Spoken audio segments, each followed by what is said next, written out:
yo ser dueño de mi destino, yo ser dueño de mis acciones y no víctima de las otras cosas que suceden por ahí, del otro departamento. Las víctimas eh, viven en la queja, viven en el enojo, viven en la inacción. Y el protagonismo, el qué puedo hacer yo para cambiar esto o qué podemos hacer como equipo nosotros para modificar una realidad de un cliente o para modificar alguna situación de mercado y no ser víctimas de eso, ese es el momento donde empezamos a ser exitosos. Y ahí detrás de eso además viene lo que mencionaba unos minutos atrás de la motivación. Cuando yo soy dueño de hacer lo que quiero y soy protagonista, automáticamente mi motivación aumenta. Y es un círculo virtuoso. Este episodio llega a ti gracias a MacTors, la consultora en sistemas comerciales y estructura organizacional para empresas que ofrecen productos y servicios de alto valor, de la cual soy orgullosamente socio. Si estás buscando optimizar los procesos de venta y operaciones de tu empresa, visita mactors.com. Con letras sería MCTORCE.com, mactors.com, y solicita una auditoría totalmente gratis mencionando a Progresivo Podcast. Hoy tenemos como invitado por segunda ocasión a Mariano Smith, ex vicepresidente de Unilever México y Caribe y ex CEO de Unilever Ecuador. Mariano cuenta con una amplia trayectoria como alto directivo especializado en marketing y ventas y actualmente se desempeña como consultor para empresas de alto impacto en México, además de ser coach certificado para directivos y CEOs. Pero su historia va más allá del mundo corporativo. Es también maratonista profesional, habiendo conquistado los Six Majors, los maratones más emblemáticos del planeta. Hoy hablaremos sobre cómo redefinir tu propósito y actualizar tus pasiones. Mariano, bienvenido de nuevo a Progresivo Podcast. Gracias, Alberto. Un placer compartir de vuelta este momento contigo.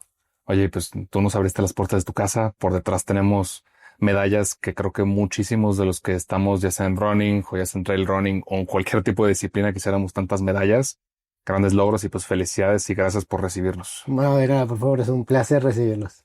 Oye, después de que tuvimos un episodio bastante emocionante, yo cuando me preguntan de ti, del episodio, digo, pues creo que es la carrera entre lo profesional y lo personal que muchas personas o que la mayoría de personas quisieran tener, que pudimos concretar una segunda charla, pero para introspectar en un par de puntos. Lo que más me llamó la atención es por qué decidiste reinventar tu carrera después de estar a lo que para muchos puede ser la cima profesional. ¿Por qué decidiste reinventar tu carrera hoy como coach y como consultor? Bien. Primero que no fue una decisión instantánea, ¿sí? Fue una decisión que tomó algunos meses, ¿sí? Eh, Mis primeros momentos al dejar el mundo corporativo, yo pensaba que iba a volver a lo que siempre había hecho. Eh, y pensaba reinsertarme en alguna gran compañía. Pero bueno, fue pasando el tiempo y fui encontrando espacios para mí que a veces no tenía. Fui encontrando motivaciones que quizás desconocía que existían. Y fue empezando a armar como una nueva propuesta de valor para mí, ¿sí? Y también encontré que podía tener más balanceados esos pilares de los que yo hablo, ¿sí? Siempre intenté hacerlo durante mi carrera, pero cuando uno dispone de su tiempo y uno empieza eh, a poder decidir cada día, cada hora, cada minuto qué es lo que hace, uno puede rebalancear mejor las cosas que quiere hacer. Y cuando empecé a encontrar eso, me empecé a alejar de aquel modelo más tradicional eh, y fui a empezar, y elegí esto que es lo que estoy empezando a hacer ahora, ¿no? Por supuesto que eh, también me llevó tiempo terminar de decidir eh, que la consultoría, que el coaching, que la mentoría era el camino por el que me iba a desarrollar. Pero bueno, tiene que ver con todas esas cosas. Pero no fue una decisión de la noche a la mañana, para serte honesto. O sea, hasta cierto punto tuviste que tener tiempo libre para replantear si esos objetivos que te habías puesto aún los querías alcanzar. Sí, correcto. Tiempo para pensar, tiempo para decidir, tiempo para probar cosas, ¿sí? No, no es que no probé nada y hice algunas cosas que fueron pruebas y que no salieron bien, y algunas que salieron bien y me gustaron y me remotivaron, y por eso elegí lo que estoy haciendo ahora. Oye, y dentro de esta trayectoria en marketing y ventas, hablamos de hoy una especialización muy alta en marketing, pero con este nuevo concepto de tiempo libre y al mismo tiempo de reinsertarte en una parte diferente del mundo corporativo, ¿qué opinas del marketing actual en el mundo? No solo en la parte de retail o de consumo masivo, sino a nivel general, ahora que te estás volviendo a empapar, ¿qué opinas de lo que está pasando en el marketing? Primero, creo que los conceptos fundamentales del marketing no cambian, ¿no? El marketing se basa en identificar o crear necesidades en los consumidores para poder eh, mejorar su calidad de vida con productos, servicios, etcétera. Eso esencialmente no cambia.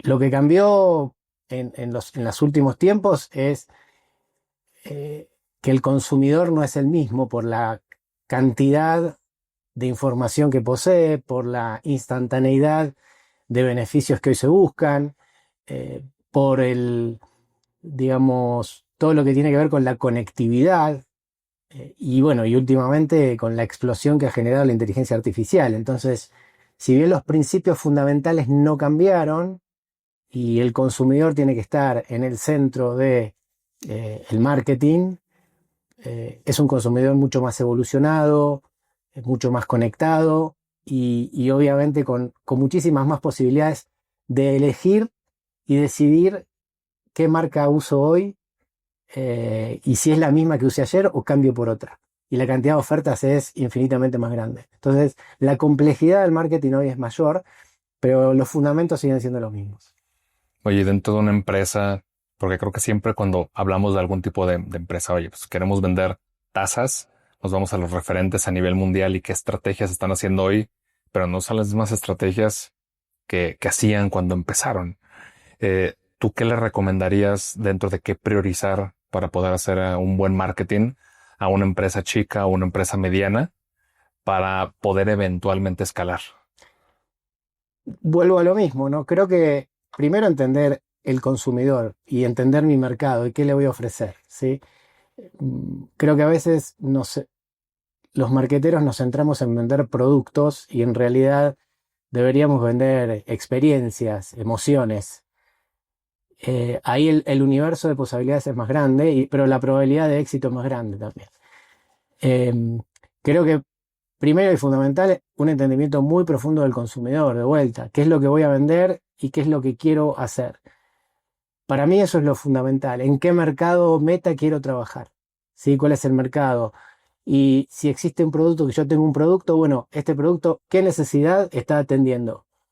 ¿Y qué otros productos o qué otras ofertas puedo hacer para atender esas mismas necesidades? Y ahí entender mi mercado. Entonces, creo que, de vuelta, eh, el entendimiento del consumidor es clave. Y eso desde la necesidad. Y también, como lo decía antes, desde eh, dónde está ese consumidor hoy. ¿Dónde se comunica? ¿Dónde crea una comunidad? ¿Cuáles son los medios de comunicación con el que le podemos llegar? ¿Cómo lo hacemos? ¿En qué lugares lo vamos a buscar para contarle qué es lo que tenemos para ofrecer? Eso hoy sigue siendo súper importante. Antes era bastante más sencillo porque eh, comunicación era la televisión, la radio, eso era lo tradicional. Después apareció Internet. Hoy la cantidad de lugares donde se puede ir a buscar a nuestros consumidores son infinitas y seguramente va a haber cada vez más. Y entender dónde vive nuestro consumidor es la parte más importante de hoy. Y cómo vamos a traquear datos, cómo vamos a controlar todo el recorrido dentro de un proceso de ventas. Creo que a veces eso lo veíamos más en e-commerce, Correcto. pero hoy está premiado en todas las industrias. ¿Tú dirías entonces que hoy en día no es tan diferente el marketing o la comunicación que hace un corporativo al que hace una empresa emergente? Para mí es muy parecido. Por supuesto, de vuelta, siempre hay que entender mi mercado meta, ese universo. ¿A qué consumidor le estoy hablando? Esencialmente es lo mismo, ¿sí? Creo que algo que hoy está más, digamos, importante que nunca es la innovación, ¿sí? Hay categorías o empresas tradicionales donde uno mira la innovación y dice, más de lo mismo. ¿Sí? No, hay categorías o productos donde en los últimos 20 años no se ha inventado prácticamente nada.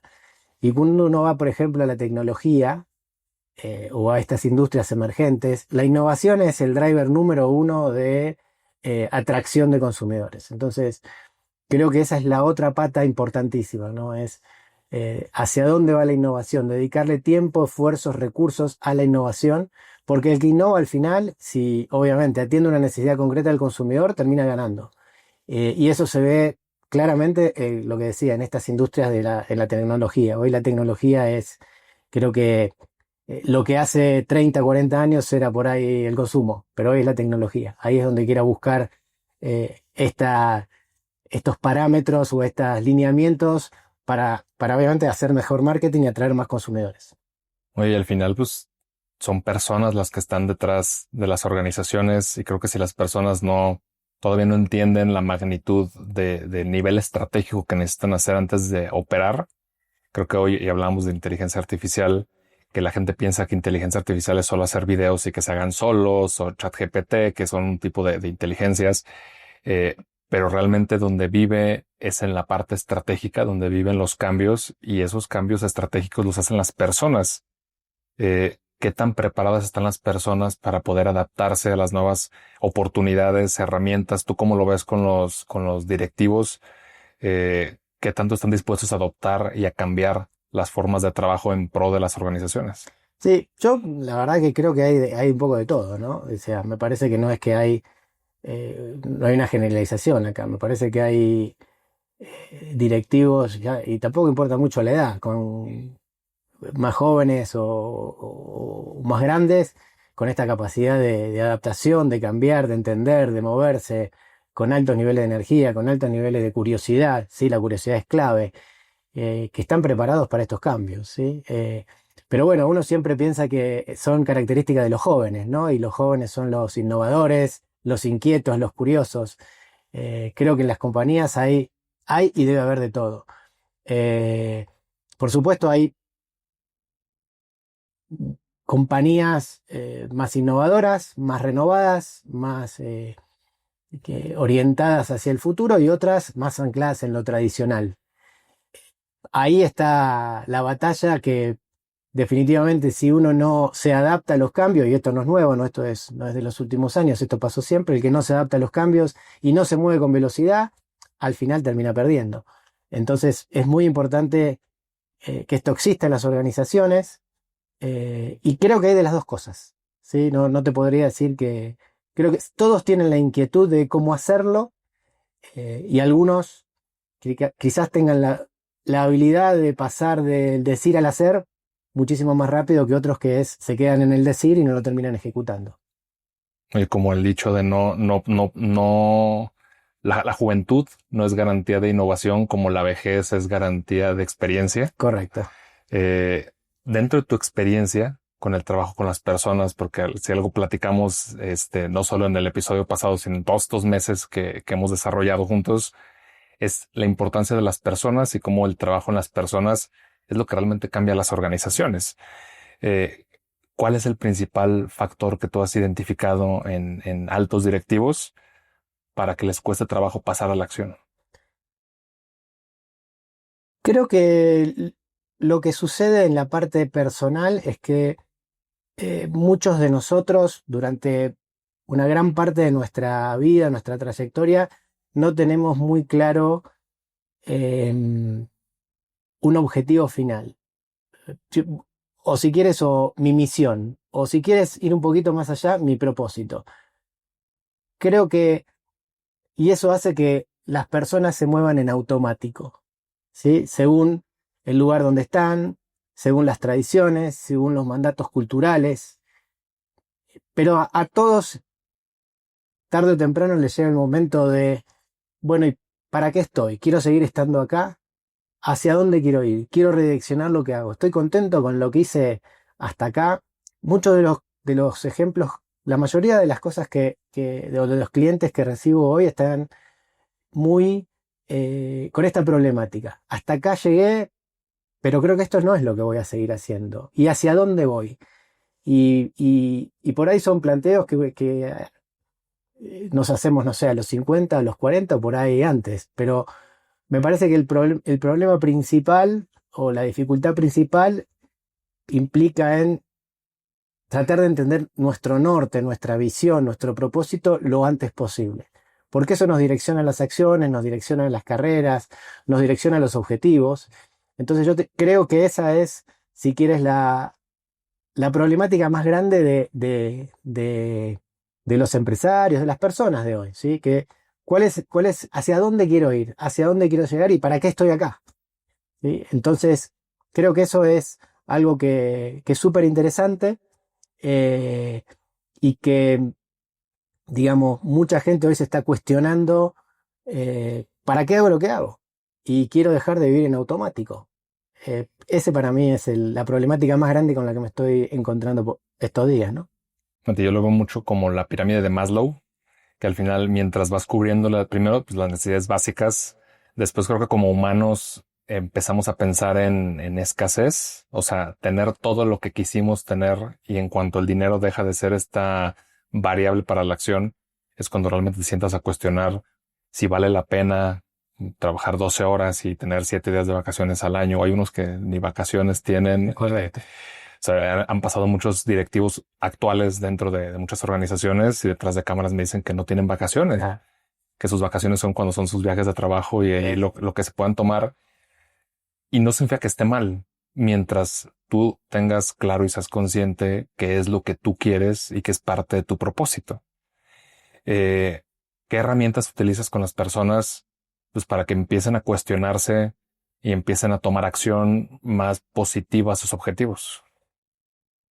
En el coaching hay algo que se trabaja que está asociado a la conexión con el ser, ¿sí? El coaching ontológico es la conexión con el ser, no con el hacer, no tanto, sí con el hacer, pero no tanto con el ser, con el hacer, sino con el ser. Creo que hemos sido educados en una cultura donde nuestra cultura es la cultura del hacer, hacer y hacer cosas. Y cuando se sale del hacer y se empieza a pensar en quién quiero ser, empiezan a aparecer luces que antes no existían. Entonces, el trabajo tiene que estar asociado, el trabajo de un coach y el trabajo de una persona, porque al final el coach lo que hace es colabora para que un cliente expanda su mundo de posibilidades, es esa conexión con el ser.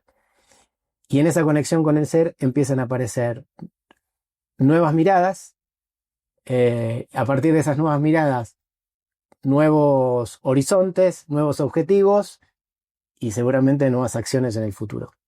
O sea, mucha gente piensa que el coaching es una persona que te va a llegar a decir qué hacer. Y es todo lo contrario, es una persona que te va a ayudar a ser más consciente para que puedas decidir tú qué hacer. En esta parte de las decisiones, para que la persona pueda tomar acción, es el miedo, hay incertidumbre, las personas también se casan con su puesto. ¿A qué problemas te enfrentas en el día a día? Y si tienes algún caso de éxito, obviamente sin decir nombres ni mucho menos, pero algún caso de éxito donde la persona pudo ser más consciente de su persona, de su entorno, por ende tomó mejores decisiones y llegó a los objetivos que realmente quería, que no necesariamente son convertirse en CEO de una multinacional. O sea, a lo mejor fue, y yo te echo a ti la broma, ¿no? Pues a lo mejor es irme a Alaska a ser leñador y a lo mejor ese es mi propósito y eso es lo que me hace feliz. ¿Tú cómo lo ves? Sí, por supuesto que hay muchos casos de gente y de personas que logran conectar con su ser, como lo decía recién, y encuentran un horizonte de posibilidades distinto.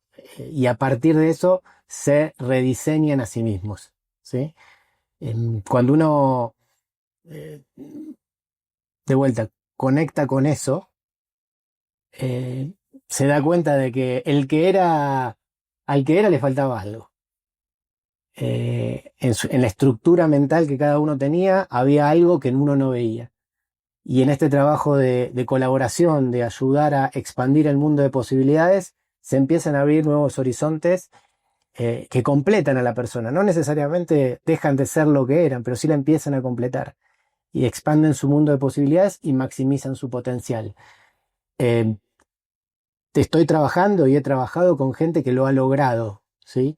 No es algo que se logra probablemente instantáneamente. Yo contaba mi caso personal y de vuelta tampoco fue instantáneo. Pero requiere un gran trabajo de introspección, de revisarse a uno mismo para obviamente redefinir lo que tiene. Y una gran valentía, ¿no? Porque al final también es cuestionarse quién fui o quién fui hasta ahora y quién quiero ser para adelante. Sí se logra. El coaching es una herramienta muy poderosa para eso. Y dentro de estas herramientas y de tu propio caso personal, ¿tú cómo lidiaste con poderte quitar las etiquetas corporativas? Y no solo estoy hablando del nombre de las empresas, sino estoy hablando también de tu profesión o de tu medio de vida, y que empezaste a hacer cosas, pues no quiero decir más divertidas, pero posiblemente cosas que a ti te llenaban y que las demás personas posiblemente no lo pueden entender. ¿Cómo viviste ese proceso? Es un proceso de vuelta que no es instantáneo, que toma tiempo. Primero requiere, lo que decía recién, una gran valentía de plantarse y decir, revisar lo que hicimos y revisar si esto es lo que quiero seguir haciendo. Después hay una aceptación, hay que aceptar.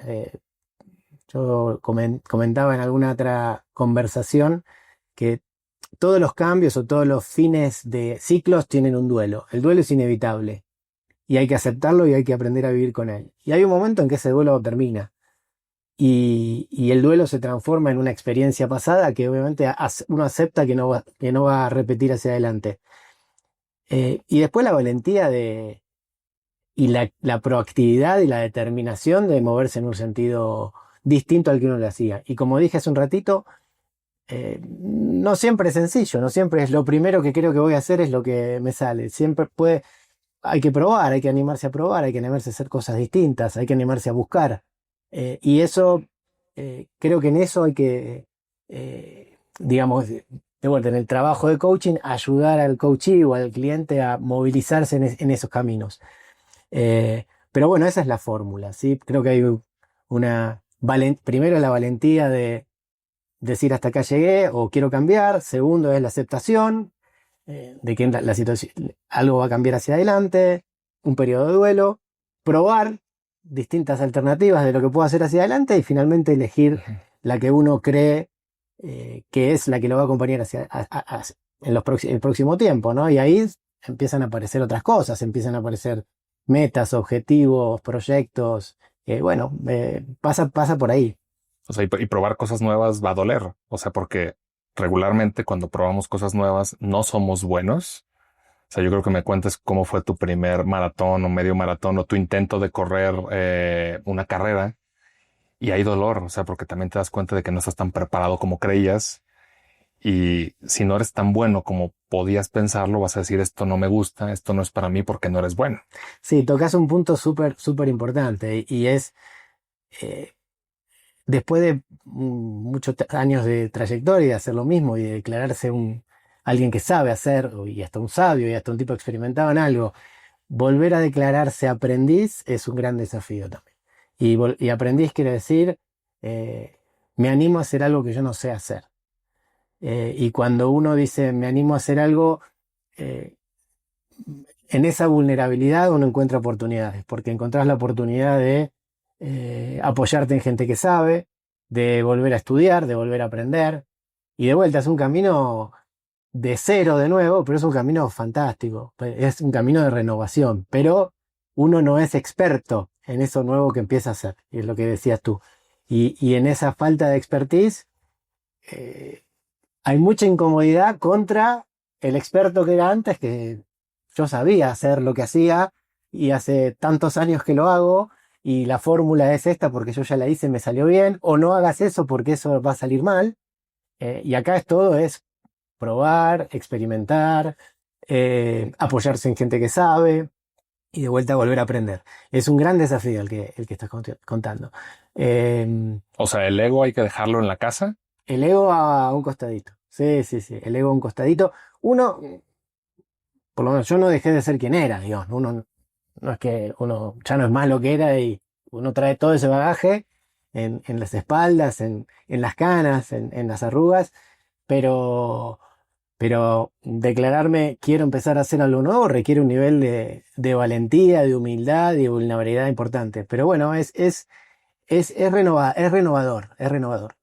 Yo me cuestionaba y lo compartía contigo en un café hace unos meses, el por qué estoy aquí, la parte del propósito y la herramienta que utilizaron conmigo en este grupo era dime quién eres, pero no me digas a qué te dedicas, no me digas dónde estudiaste, bla, bla, bla, ¿no?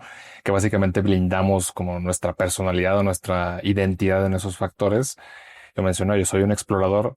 Yo creo que todos deberíamos ser exploradores porque un explorador se aventura a hacer cosas, no sabe cómo va a ser el resultado, no sabe si es bueno o si tiene las habilidades o no.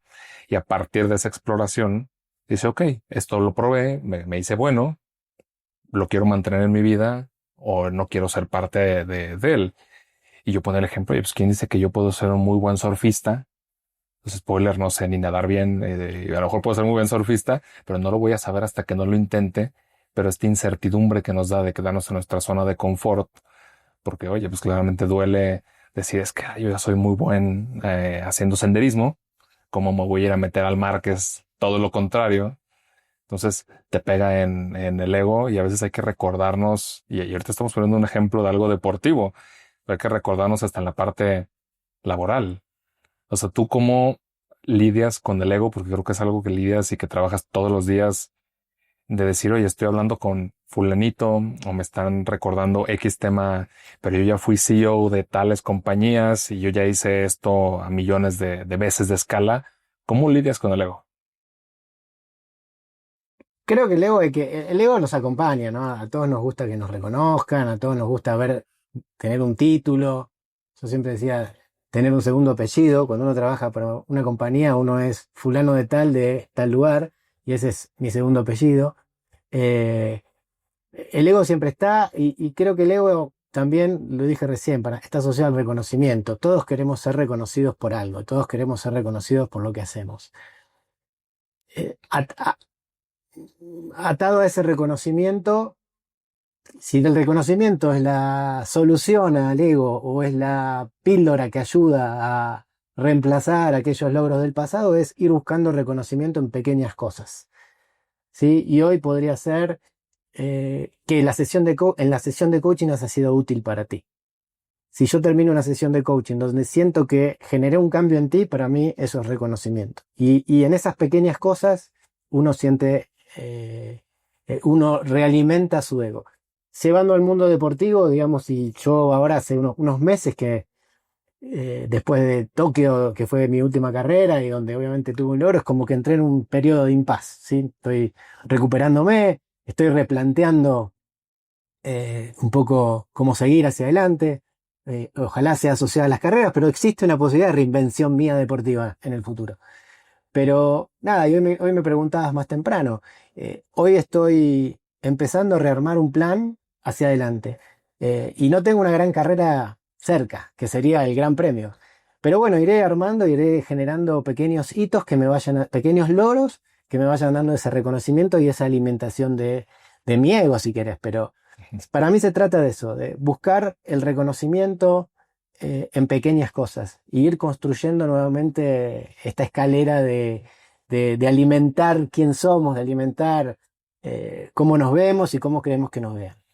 Me mostrabas tu medalla de los Six Majors y yo pensaba, porque yo también tengo un sistema de pensamiento basado como en el logro, ¿no? Logras algo, tienes un pico de dopamina, alimentas tu ego, a lo mejor hacia ti mismo, ¿no? No sin reconocimiento de alguien más, hacia ti mismo. Es ok, una vez que terminas un proyecto de años de trabajo, de esfuerzo, donde tienes que reafirmar entre la alimentación, a ti y a mí nos alcanza el pan, entonces es un problema. Pero ¿qué pasa cuando te dan la medalla, te tomas la foto y se empieza a bajar la dopamina? ¿Piensas en una nueva carrera? ¿Piensas, o sea, qué pasa por tu mente para reafirmar el que hay un objetivo más adelante hablando de lo deportivo?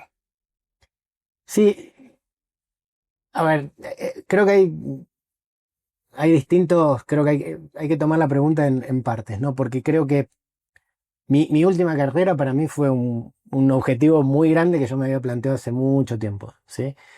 Y es como que ahí hay una sensación de satisfacción y de logro, o como haberse obtenido mi título universitario, o como haber llegado al puesto que quería en una organización, ¿no? Esos son grandes logros, ¿sí? Eh, que digamos, eso pasa pocas veces, ¿sí? Hay pocos grandes logros en la vida.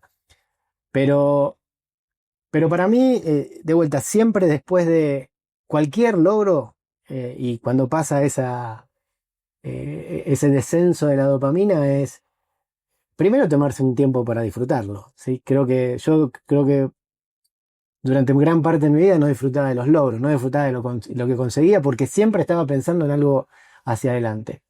Pero creo que tomando ese tiempo de disfrute y de sentirme pleno y reconocido y feliz con lo que he logrado, es volver a plantearnos objetivos y metas en la vida. Yo creo que las metas y los objetivos que uno se plantea en el ámbito que sea son las que nos movilizan a la acción, ¿sí? Por eso siempre creo que, que es importante ponerse metas, ¿sí?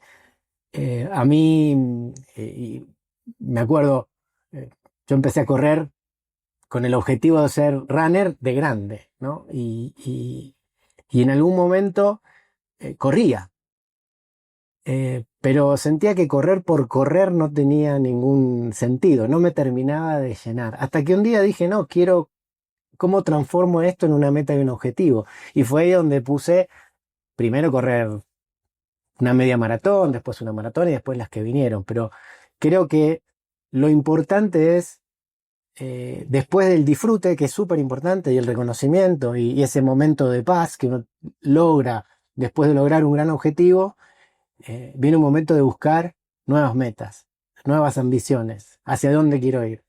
Y trabajar, bueno, por lo menos en esta etapa de mi vida, sin urgencia, sin prisa, ¿sí? Ir en el camino reconociendo cada uno de esos pequeños logros. Yo siempre utilizo la metáfora, creo que la habíamos comentado, es que eh, el disfrute de una maratón, para mí, si bien obviamente está en cruzar la meta y en esa foto final, es en cada uno de los kilómetros de la maratón. Cuando yo corrí mi primera maratón, decidí correr la que sigue, la siguiente, porque había disfrutado cada kilómetro, no porque había cruzado la meta. Y ahí hay una gran diferencia. Entonces creo que ahí están en ese disfrute de los recorridos hacia una meta, el disfrutar del viaje que muchas veces se usa, me parece que esa es la clave de todo. Pero yo creo que siempre es importante en los ámbitos de la vida que a uno le interesan ponerse objetivos y metas. De hecho, usábamos la analogía ahora que estamos en la construcción de tu estrategia comercial, la analogía de cómo una carrera, ya sea en trail, en calle, como sea, pues termina siendo una analogía en la vida, porque no solo es cruzar la meta, ni siquiera es cada kilómetro. Tuvo que haber una preparación mucho antes que nadie ve, que no sale en las fotografías, que no es la glamurosa, donde tienes que refrendar día con día tu compromiso contigo mismo. Y ahí me daban el consejo. Oye, ¿quieres prepararte físicamente? Inscríbete ya sea cualquier tipo de carrera, en cualquier modalidad y verás que ya va a entrar el compromiso Claro. contigo. Yo te he compartido y tú has sido parte de ese proceso donde yo perdí en los últimos 6 meses 10 kilos. Te decía, es que yo necesito un tipo de motivación diferente a la que me motivaba cuando era más joven, que todavía soy joven, pero ¿tú cómo refrendas tu motivación contigo mismo? No solo para las carreras, sino para buscar nuevos objetivos profesionales. Hoy como consultor y con un abanico, cuando menos importante, digo, si yo fuera cualquier otra persona y yo hubiera trayectoria, yo diría, oye, yo quiero que esté en mi board Mm. de mi consejo de administración, pero ¿cómo refrendas esta motivación? Yo siempre menciono que hay que arrancar por un propósito, ¿no? Y hay un propósito que es personal y debajo de ese propósito se, se disparan un montón de áreas de incumbencia donde uno en todas esas áreas debería poder estar alineado a su propósito. Cuando uno tiene el propósito, además, y uno tiene claro que en las áreas donde uno trabaja y las acciones que uno hace están alineadas a ese propósito, ¿sí? El disfrute sucede todo el tiempo, porque uno sabe para qué hace las cosas que hace, ¿sí? Cuando uno sabe para qué hace las cosas que hace y tiene claridad de lo que hace todos los días, todas las horas de su vida, uno se automotiva, porque sabe que está haciendo las cosas por algo. Cuando uno hace las cosas por mi propósito, yo ya estoy motivado, ¿sí? Yo cuento, recién mencionaba, ¿no? Que por supuesto yo disfruté muchísimo toda mi trayectoria profesional y corporativa, eh, pero sucedía que terminaba un día y no sabía lo que había hecho en todo el día, porque había trabajado en automático todo el día. Y la motivación era hacer, hacer, hacer, hacer, hacer. O terminaba una semana y decía, ¿qué pasó esta semana? ¿No? Y no tenía muy claro. Hoy puedo decir que todos los días de mi vida, cada cosa que está en mi agenda está claramente ubicada y orientada a algo que está alineado a lo que quiero hacer y eso está alineado al propósito. Y ahí no necesito ninguna más motivación que hacer las cosas que tengo planeadas, que me llenan como persona, como papá, como profesional, como deportista, como lo que sea, y ahí funciona la motivación, ¿sí? Creo que la motivación está en hacer lo que uno quiere hacer o que le gusta o que está alineado con un propósito mayor. A veces, la desmotivación muchas veces viene por hacer cosas sin saber para qué las hago, sin que tengan un porqué. Y bueno, hay muchas cosas que se desprenden de esto después en el ámbito empresarial y organizacional. Un ejemplo de esto puede estar asociado a eh, cuando uno el famoso empowerment, cuando uno le da el poder a los subordinados, y el subordinado es quien decide, quien ejecuta, quien tiene la capacidad de pensar. Y esa persona se siente dueña de lo que hace y es dueño, y a partir de esto tengo una razón de hacer las cosas.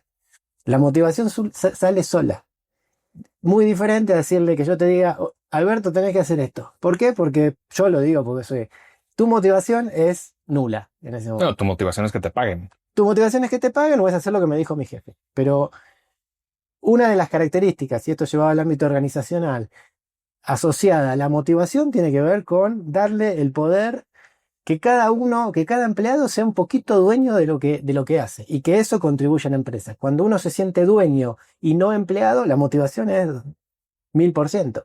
Por eso generalmente el emprendedor se lo nota más motivado que por ahí al empleado que trabaja para una compañía. Porque el emprendedor se siente dueño. Bueno, en las compañías hay que lograr que cada uno de los empleados se sienta dueño de un pedacito de la compañía, o de una tarea, de un objetivo, o de un proyecto, de lo que sea. Sí, Esa es la... saber, ¿no? O sea, cómo esa pequeña acción que podría parecer suma al propósito de la organización. Y creo que por eso, cuando tú contratas personal, pues tiene que estar alineado el propósito de la persona que estás contratando con el propósito de la empresa, sino cómo van a conectar. Entonces es un punto que yo lo veo importante. Hemos creado también en las empresas procesos, y ahora nos contarás más a detalle de eso, pero creamos muchos de esos procesos para las personas tan homologados y tan eficientes que despersonalizan Claro. a cada individuo y hace que no haya una conexión entre el propósito, entre los líderes, entre la organización. Entonces por eso te ofrecen 500 pesos más al mes en otra empresa y te vas porque tu motivación es el dinero. Sí, yo estoy de acuerdo. Ahí lo importante es que muchos de nosotros y muchas personas muchas veces no tienen claro su propósito. Sí, entonces uno no puede alinear algo que no tiene. Pero bueno, más allá del propósito, que es algo que hay que trabajar, también está el para qué lo hago, para qué vengo, por qué estoy acá. ¿Sí? Sin llegar a los propósitos, muchas veces en muchas compañías la capacidad de atracción tiene que ver no solo con pagar un salario, sino con que, bueno, qué es lo que estoy haciendo hoy por el mundo, qué es lo que estoy haciendo hoy por las personas. Estoy ayudando al planeta. No, muchas compañías hoy, parte de su atracción está asociada a eso, no solo a vender grandes productos y grandes marcas o buenos servicios. También está asociada al impacto que generan en el planeta o en la sociedad o en las personas. Entonces, pero ahí empieza a haber otras razones más allá del dinero. Pero bueno, sí, en el mundo ideal donde la compañía tiene un propósito y la persona y los equipos tienen un propósito, obviamente eso debería estar alineado. Yo lo que ahí digo, sin llegar a este concepto eh, tan importante, pero obviamente que requiere tiempo de trabajar, creo que tiene que haber un para qué alineado. ¿Sí? Y las empresas deberían de ayudar a los empleados a alcanzar su propósito. Yo creo que sí, yo creo que si hay empleados motivados, eso eh, a las empresas les va mejor. Si hay empleados alineados con la visión o el propósito de la compañía o el para qué de la compañía, a esa empresa le va mejor. Entonces, yo siempre quiero tener empleados motivados. Y si quiero tener empleados motivados, le tengo que dar una razón, un para qué, que obviamente los alinee para rendir lo máximo que pueden en la tarea o en las acciones o en las cosas que tengan que hacer con nosotros. Entonces, definitivamente hay que invertir en la motivación de los empleados, sin ninguna duda. Y tú qué has visto en tantos años trabajando en México, lo hemos platicado, porque llegaste a una organización donde la mayoría eran extranjeros y dejaste la organización donde la mayoría eran mexicanos. ¿Qué de diferente es la cultura mexicana y qué se tiene que trabajar con la cultura mexicana del trabajo? Bueno, creo que todos hemos escuchado esta parte del cangrejo y yo lo viví. Y oye, pues que quiero ser promovido, qué necesito para poder crecer en la organización. Y después creo que cuando entiendes que tú tienes que ayudar, que así funciona en México, mínimo en mi experiencia, tú tienes que ayudar a tu jefe a que él crezca, para que él te jale y tú crezcas, porque la cultura funciona diferente. ¿Cómo combates esa cultura para realmente que la empresa pueda ser corporativa? Sí, a mí no me gusta mucho hablar de la cultura mexicana o no mexicana. Digo, me parece que si bien obviamente soy extranjero y entré en una organización que se fue transformando su cultura en una forma muy positiva, eh, yo creo que al final todos también eh, queremos nuestro para qué, ¿sí? ¿Qué hay para mí? ¿Sí? En una organización, ¿no? ¿Qué me llevo yo? ¿Sí? Entonces creo que siempre hay que, creo que más allá de la parte económica o salarial o de desarrollo profesional, hay otras cosas eh, que hacen a las culturas, a la cultura organizacional, que nos hacen sentir bien estando donde estamos. ¿Sí? Las culturas, en definitiva, son un conjunto de acciones comunes que nos llevan a un determinado objetivo, una forma de comportarnos que hacen que nosotros nos unamos para conseguir un determinado objetivo. Entonces, yo creo que hay que trabajar en esa cultura. Y esas culturas lo que hacen es alinean a los empleados detrás de un propósito común en un contexto de convivencia común. ¿Sí? Em, Creo que Unilever, que fue donde yo trabajé, es una compañía global y estas compañías globales obviamente tienen un montón de expertise en distintos mercados que uno puede trasladar de un mercado a otro para movilizar parte de esa cultura. Y creo que muchas de las compañías como Unilever que traían extranjeros eran porque traían, y siguen trayendo, es porque traen el expertise de otro lado para trasladar eso a la cultura local o a los empleados locales. Pero yo creo que el nivel de talento o el nivel eh, digamos, sí, de talento que hay en México no tiene y no tenía, y yo lo entendía desde el primer momento, no tenía nada que envidiarle a ningún otro. Creo que lo que había era un tema de instalar una cultura que generara un ámbito de incumbencia común y que eso nos permitiera cómo manejarnos, cuál era nuestra forma de actuar, cuáles eran nuestros valores. Y una vez que eso está en común, nos dirigimos hacia un objetivo común. ¿Sí? Y eso creo que es lo que pasó por lo menos mientras yo estuve en esa organización. Después tuve la oportunidad de ir a otro país y fue un proceso similar. ¿Sí? Y es eso, es crear estas patrones de conducta comunes que hacen a nuestra cultura y que eso nos direcciona después a todos como equipo, a todos como organización, detrás de un objetivo común. Sí, que no solo ayuda al objetivo de la organización, que muchas veces pues tiene que ver con la rotación, tiene que ver con la rentabilidad, sino también está ayudando a las personas a alcanzar su máximo potencial. O sea, tú lo mencionaste muy claro, no había un problema de competitividad en el mercado mexicano o en Colombia o en ningún país en los que has operado o en los que operan las organizaciones. El problema no es de competitividad. O sea, muchas veces el problema es que nosotros como líderes no somos capaces de darle las herramientas y ayudar a los empleados o colaboradores a alcanzar su máximo potencial, y por ende tienes que incluir estos mecanismos de cultura organizacional en los que se beneficia la organización, pero también hay un gran beneficio para los colaboradores. Sí, de acuerdo, totalmente. Totalmente es así.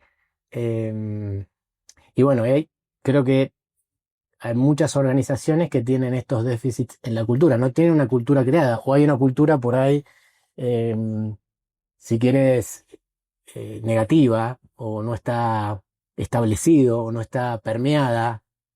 La cultura recorre todos los estamentos de la compañía y arranca por el liderazgo, y muchas veces no hay alineamiento en el liderazgo, por lo tanto, la cultura organizacional después obviamente tiembla, pero definitivamente tiene que haber este marco de conducta y de valores detrás del que tenemos que estar de acuerdo para movernos todos en un sentido positivo para lograr los objetivos que queremos. Y hablas que la cultura organizacional no solo es de los empleados, no solo es de los gerentes, sino viene desde la dirección general y viene desde también un consejo de administración, procesos y toda una estructura corporativa que a veces la vemos solo para empresas grandes, el concepto que cualquier persona tenga de empresa grande, pero la realidad es que cualquier empresa que planee crecer, porque hay empresas que son para sobrevivir, ¿no? Que son como un autoempleo, pero cuando te tomas en serio el tener una empresa, pues sí tienes que pasar este ambiente más institucional, por no llamarlo corporativo, que es básicamente dejarlo de tratar como una empresa familiar. Eh, Dentro de los retos que tiene una empresa corporativa y de los consejos que puedas darle también a las empresas familiares, ¿cuáles son los pilares clave para que una empresa pueda pasar de familiar a una empresa más institucional, que al final es pues tomar mejores decisiones y tener una congruencia dentro de todos los escalafones de liderazgo para llegar a los objetivos? Sí, creo que sí, todo arranca por de vuelta, por el para qué estamos, ¿sí? Tiene que haber una visión común de qué es esta compañía. Después lo que creo que es muy importante es el liderazgo, ¿no? Y el liderazgo, o los equipos de liderazgo muchas veces están, digamos, mezcladas las funciones o las responsabilidades o quién hace y quién decide qué, ¿sí? Creo que en una organización donde tenemos a distintos procesos, recursos humanos, finanzas, marketing, y están todos, y son todos obviamente gente capacitada y talentosa, y están todos de acuerdo en cuál es nuestra visión y nuestro objetivo común, eh, cada uno tiene que poder hacer su trabajo de la mejor forma, ¿sí? Y con gran autonomía. Y eso después tiene que permear hacia la organización, ¿sí? Pero tiene que haber una amalgama en el equipo de liderazgo. Cuando el de finanzas piensa una cosa, pero el de ventas piensa otra, pero el de marketing piensa otra, pero el CEO está de acuerdo con uno y con el... Eso permea hacia abajo en la organización. Y ahí se empiezan a generar estas rupturas y estas empresas que terminan estando más enroscadas en los problemas internos que en ir a buscar consumidores, en ir a ampliar mi mercado, en ir a vender más, en ir a... Sí, entonces creo que hay un tema ahí importante de alineamiento de los equipos, en los equipos de liderazgo, ¿sí? Y entendiendo, obviamente, que cada uno tiene su rol, que cada uno tiene su función, su capacidad de acción, pero que estamos todos orientados detrás de un objetivo común. De vuelta, no es que siempre en todos los equipos que he trabajado hemos estado todos 100% alineados, pero los equipos más exitosos son los que han tenido equipos de liderazgo bastante alineados, bien, muy alineados o bastante alineados, y eso lo que hace es que se sea exitoso hoy y por más tiempo, y eso permea hacia abajo en la organización, eso es clave. Es importante que mencionas que es un objetivo en común claro. ¿Cuántas veces hemos visto organizaciones que ya sea que sean familiares o ya sean corporativas, donde los socios tienen objetivos distintos o propias visiones? Es como hasta en el propio nombre de la Sí. empresa o en los servicios que tienen que vender. Y esta discusión entre ellos que hace que no puedan llegar, pues obviamente a los objetivos, no solo comerciales, sino de propósito de la organización, que hace que la organización no sea exitosa. Yo te he platicado de casos donde llegaron empresas bastante nuevas que desbancaron empresas que tenían 10, 20 años en el mercado solo porque estaban bien alineados. Dentro de esta estructura de alinear, porque ya no se trata de alinear empresas, se trata de alinear personas, propósitos. ¿Tú qué mecanismos has utilizado ya hablando de los directivos y dentro de los mismos consejos de administración para ayudar a mediar un poco la conversación entre distintas áreas o distintos roles de liderazgo para que las cosas sucedan? Sí, hay algo, creo que por donde empieza todo, que es la confianza. ¿Sí? Para mí hay un tema de confiar en el otro. ¿Sí? Y la confianza parte de entender que todos tenemos el mismo objetivo. ¿Sí? Que todos estamos acá para lo mismo. Y vuelvo al tema de los objetivos comunes, de la visión compartida, del propósito. Entonces,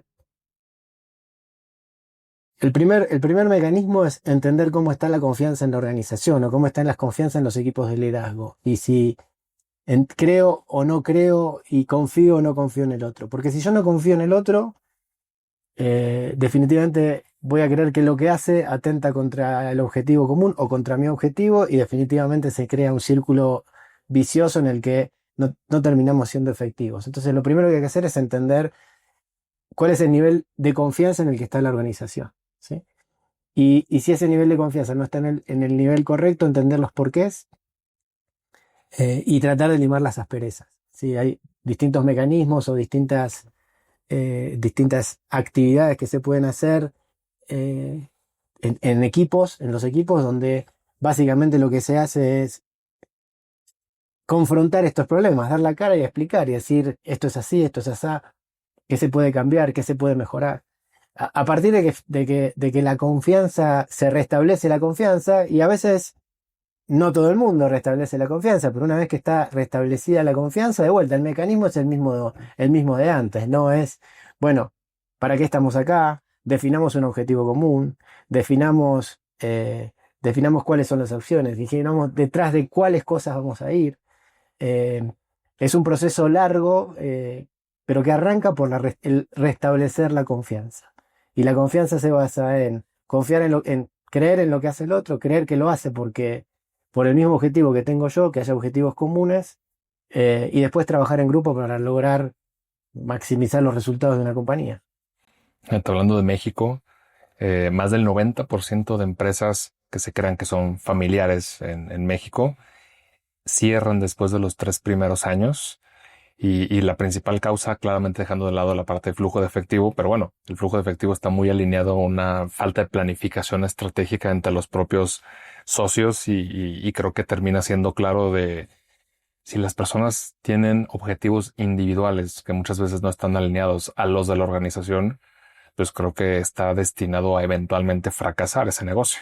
Sí, definitivamente. Pero bueno,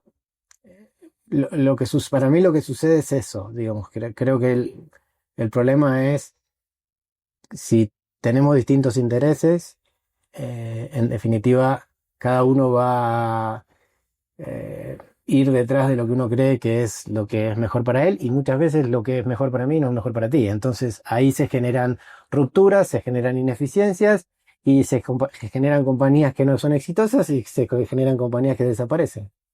Sí, que al final es parte de lo que terminan haciendo los consejeros externos, pues es llegar a mediar, porque al final ellos tienen el interés por la organización. Ellos no tienen ningún interés como terceros Correcto. que gane una u otra parte. Correcto. Y tienen la experiencia suficiente, que muchas veces pues la experiencia que los fundadores no tienen, y por eso buscan a personas que ya la tengan. Correcto. Sí, exactamente. Ese es el rol.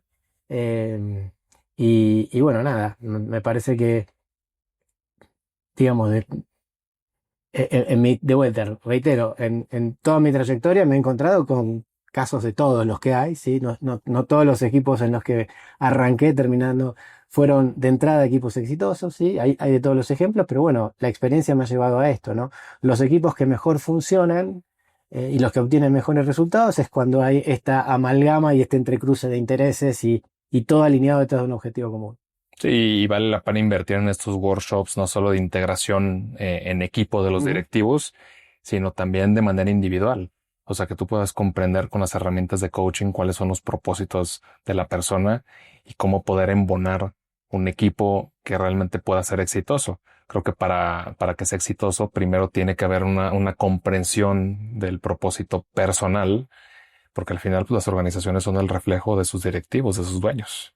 Sí, yo creo que el trabajo individual es un trabajo clave y muchas veces ese trabajo individual hace ver a una persona que por ahí este no es el lugar donde quiero estar, o sí es el lugar donde quiero estar, pero tengo que cambiar ciertas cosas.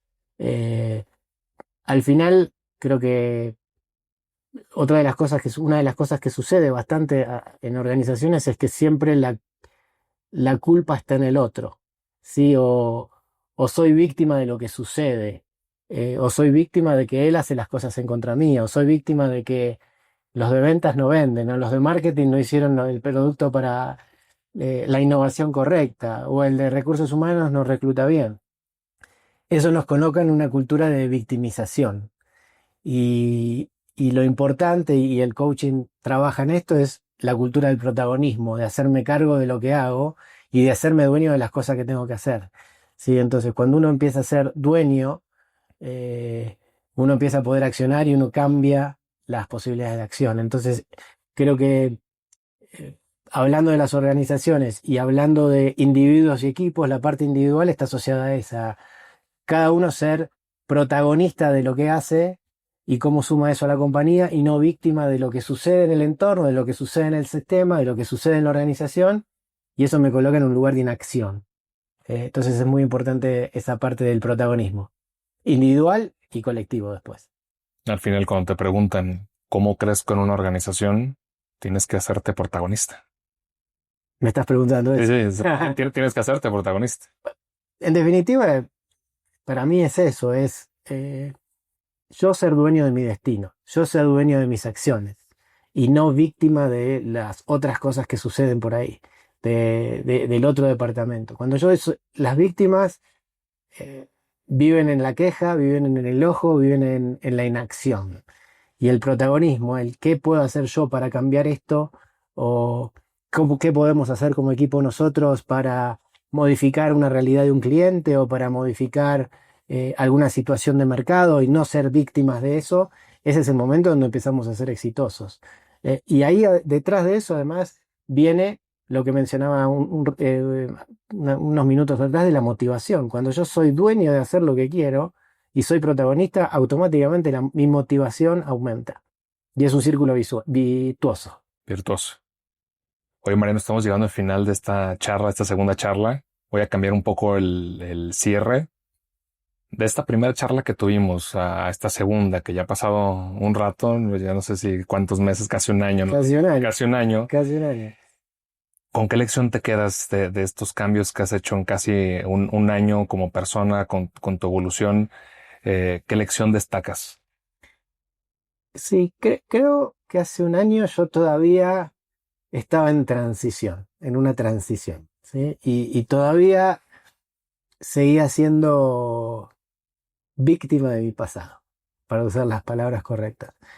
Y todavía miraba mucho para atrás y todo lo que había vivido y todo lo que había pasado y los logros que había tenido y los logros que no había tenido.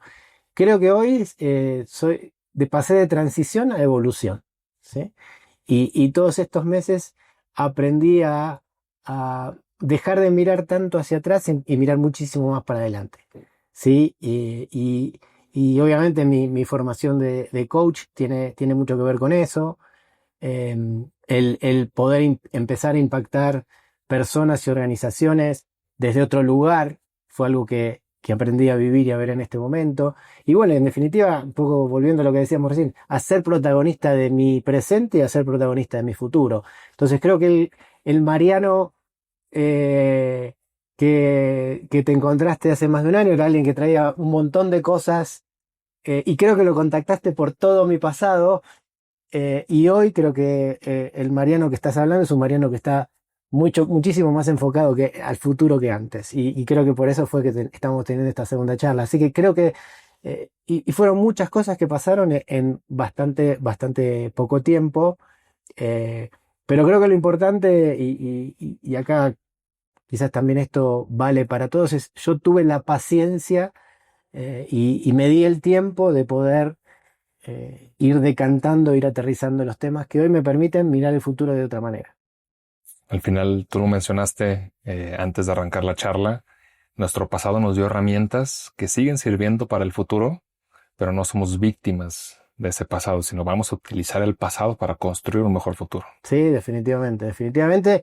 Y bueno, y eso es importante, lo dije antes, todo lo que uno trae es parte de quien uno no deja de ser quien es y quien fue, pero uno tiene que mirar hacia adelante y mirar hacia adelante significa, bueno, cuáles son esas motivaciones, cuáles son esas nuevas metas, cuáles son esos proyectos, cuáles son esos aprendizajes, qué otro lugar quiero experimentar, hacia dónde me quiero mover. Bueno, hoy estoy más en ese lugar y la verdad estoy muy contento con eso. Y bueno, agradecerte obviamente por la charla, por la conversación y otra vez por el espacio.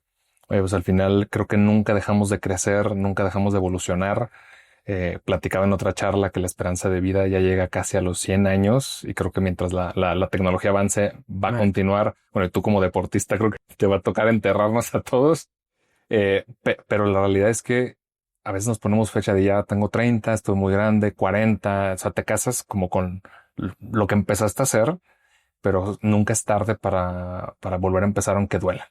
Totalmente, no. La posibilidad de reinventarnos existe si uno tiene el coraje de enfrentarlo y la humildad y la vulnerabilidad de declararse, como decía antes, aprendiz. El mundo está lleno de nuevas posibilidades para todos, así que, y creo que no importa la edad. Sí, hay miles de ejemplos de gente que se ha reinventado a mi edad o inclusive más grande, ¿no? Que no olviden que cerca de los 80, 90 años se inventó Kentucky Fried Chicken. Correcto, creo que un poquito menos, pero por ahí anda, sí. Sí, pero cuando dices yo no puedo dedicarme a otra cosa. Total. Oye, pues gracias Mariano de nuevo por abrirnos las puertas de tu casa y pues dejamos abajo tus redes sociales ya con sitio web marianosmith.com y para que puedan ver los próximos proyectos que vienen. Y obviamente, pues quien te quiera contactar y que necesite alguna asesoría en la parte empresarial o personal, pues te pueden contactar por ahí, ¿verdad? Exacto, perfecto, muchas gracias. Y sí, ahí obviamente en mis nuevos emprendimientos y mi nueva manera de colaborar con empresas y organizaciones. Así que te agradezco por la charla, porque bueno, creo que hemos cubierto mucho de lo que hacia adelante viene para mí y para nosotros. Muy bien, Mariano, pues te agradezco de nuevo y pues recuerden que todo avance es progreso, pues nos vemos la próxima. Gracias. Gracias a ti. Muchas gracias por escucharnos hoy. Si disfrutaste esta charla, compártela y síguenos en redes como @progresivopodcast. Nos vemos en el próximo episodio.